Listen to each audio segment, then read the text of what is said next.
नमस्कार, मी योगा तशी योगा किचनमध्ये आपले सर्वांचे स्वागत आहे। आज मी तुम्हाला प्रोटीन रिच हेल्दी सॅलडचा प्रकार दाखवणार आहे। चला तर मग कसा करतात तो बघूया। सॅलड करण्यासाठी आणि ते पण आपण हेल्दी प्रोटीन रिच सॅलड करत आहोत, तर त्यासाठी मी कढई पहिली तापत ठेवली आहे आणि त्याच्यात हे मी पनीरचे तुकडे घेतले। हे थोड्या तेलावर मिरपूड आणि मीठ टाकून स्टर फ्राय करून घेते, म्हणजे ते अधिक छान लागतात। तर मग कढई तापली आहे, ह्याच्यात 1 चमचा मी ऑलिव्ह ऑइल टाकते। तुम्ही कोणतंही किंवा बटर टाकलं तरी चालेल। आणि मग ह्याच्यात हे पनीरचे तुकडे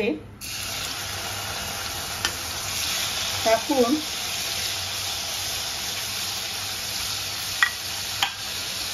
त्याच्यावर थोडी जिरेपूड,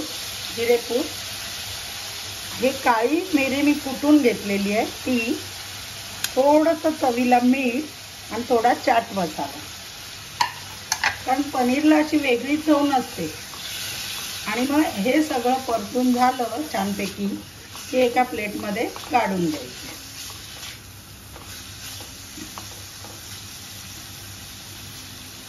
अशा तऱ्हेने हे पनीरचे तुकडे आता असे स्टर फ्राय केल्यामुळे काय होतं, पनीर पण नरम होतं आणि चवीलाही छान लागतं।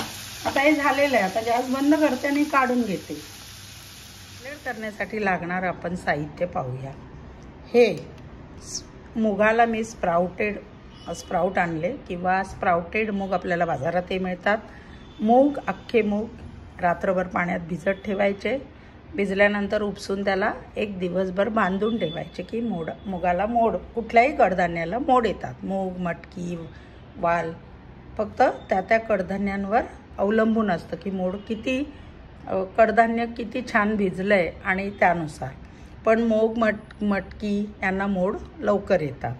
तर असे हे मोड आलेले मूग घेऊन मी काय केलं, एका पाणी उकळवून घेतलं, त्यात हळद आणि मीठ टाकलं आणि 2च मिनटं हे मूग उकळवून घेतले, म्हणजे त्याचा थोडासा स्मेल वेगळा येतो, कच्चा असा वास येतो त्याला, तो निघून जातो। आणि अर्धवट, पूर्ण शिजवायचं नाही, फक्त 2 सेकंद। आणि जे पाणी उरतं गाळून हे गाळलेलं पाणी आपण इतर भाज्यात किंवा कशातही वापरू शकतो, फेकून द्यायचं नसतं। तर असे स्प्राउटेड मूग हळद मीठ टाकून वाफवलेले अगदी 2 सेकंद। हे 1 गाजर घेतले किसून, 1 कैरी घेतली किसून, त्यानंतर हा 1 टोमॅटो मोठा, छोटे कांदे मध्यम साईजचे 2 घेतले, कोथिंबीर आणि 2 काकड्या घेतल्या। मला मी दाखवलंच की पनीर, नुसतं पनीर छान लागत नाही, कारण पनीरला अशी वेगळी चव नसते, पण प्रोटीनचा तोही एक मोठा सोर्स आहे। आणि सॅलड नुसतंच कच्चं सगळं खाण्यात जरा मुलांनाही पनीर असेल, काही फळं असतील तर अधिक आवडतं, म्हणून हे मी पनीर मगाशी तुम्हाला सुरुवातीलाच दाखवलं की त्याला मी मिरपूड, जिरं आणि मीठ टाकून थोडंसं स्टर फ्राय केलं। ह्यामुळे ते पनीर बघा सॉफ्ट पण होतं, असं छानसं, आणि चवीलाही छान लागतं। तर असं हे पनीर घेतलेलं आहे। आता काय झालं आहे, आपण सगळं साहित्य घेतलं आहे, पण त्याच्यात घालायचे मसाले म्हणजे काय, चव येण्यासाठी लागणारं साहित्य। तर हे चाट मसाला घेतला आहे, थोडा मिरी कुटून घेतली आहे, त्याच्यानंतर याच्यात जिरे भाजून वाटून ठेवलेले, हे काळं मीठ आणि साधं मीठ। तर आपल्याला ड्रेसिंग करावं लागेल ह्याला सगळ्याला चव येण्यासाठी।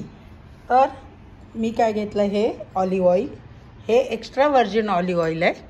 हे सॅलडमध्ये नसेल तुमच्याकडे साधं नॉर्मल, तुम्ही तेल घाला, नका घालू ड्रेसिंगला, पण असेल तर हे एक्स्ट्रा व्हर्जिन ऑलिव्ह ऑइल। मध घेतला आहे, लिंबू घेतलं आहे मी। आणि आता काय करायचं, आपल्याला ह्या सगळ्या साहित्याचं पहिलं ड्रेसिंग करून घेऊ। ड्रेसिंग करण्यासाठी मी एक पहिलं बाउल घेतलं आहे, ह्याच्यात हे ऑलिव्ह ऑइल 2 ते 3 चमचे टाकते। हा अर्धा लिंबाचा रस घेतला आहे, तो अर्ध्या लिंबाचा का घेतला, तर ऑलरेडी आपण त्याच्यात कैरी टाकलेली आहे, टाकणार आहोत। त्याच्यानंतर यातच 1 चमचा मध घेत आहे. हे सगळं छान मिक्स करायचं आहे.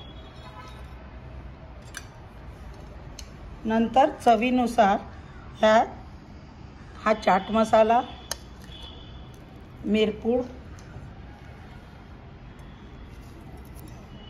नंतर जिरेपूड, थोडंसं काळं मीठ आणि थोडं साधं मीठ. आता हे छान मिक्स करायचं.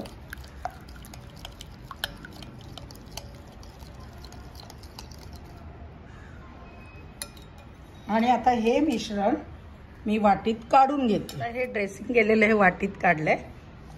आता आपण ज्या भांड्यात ड्रेसिंग केलंय त्याच भांड्यात सगळं मिक्स करायचं. सर्वप्रथम हे मूग टाकते.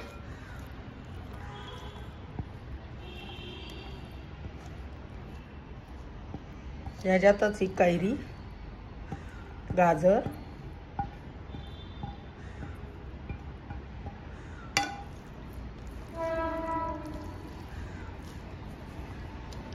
त्याच्यातच कांदा, टोमॅटो,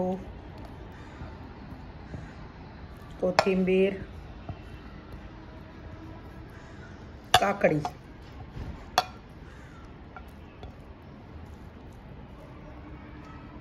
आणि यातच आता हे पनीरचे तुकडे. आता हे पहिलं चांगलं मिक्स करून घ्यायचंय. ते मी घेते.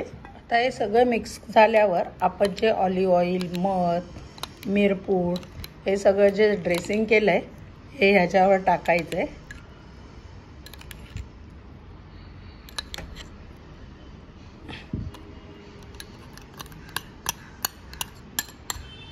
आणि आता हेही 2 असे चमचे घेऊन सगळ्या सॅलेडला मुरून द्यायचं. परत हे सगळं मिक्स करायचंय. आता तुम्हाला याच्यावर वाटलं तर सफरचंद किंवा डाळिंबाचे दाणे असं काही टाकू शकता. अशा तऱ्हेने हे मी छान मिक्स करून घेते आणि मग आपलं सॅलेड रेडी. अशा तऱ्हेने सगळं मिक्स करून आपलं सॅलेड तयार झालंय. आता हे बघा कसं घ्यायचं दाखवते मी.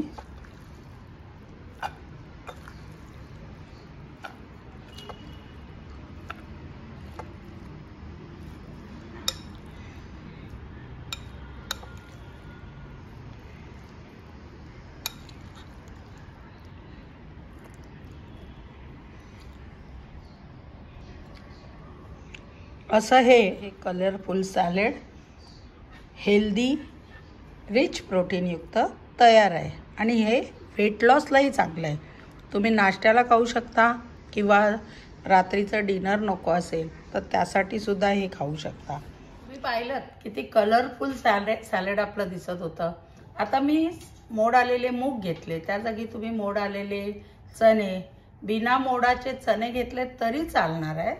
चणे घ्या. अजून तुम्हाला डाळिंब आवडलं वरून टाकायला, डाळिंब टाका, सफरचंद, अननस असे 1-2 फळं पण टाका. अशा या गोष्टी मुलांना अधिक आवडतात. आणि डब्यातही पटकन रोज रोज पोळी भाजीपेक्षा असं काहीतरी वेगळं सॅलड दिलं ते जरूर आवडतं. वेगवेगळी त्याच्यात काहीतरी इनोव्हेट वेगवेगळे पदार्थ टाकून तुम्ही देऊ शकता. नक्की करा आणि कसं लागलं ते मला नक्की कमेंट्सद्वारे कळवा. धन्यवाद. माझ्या रेसिपी आवडत असतील तर लाईक करा, शेअर करा आणि सबस्क्राईब करा.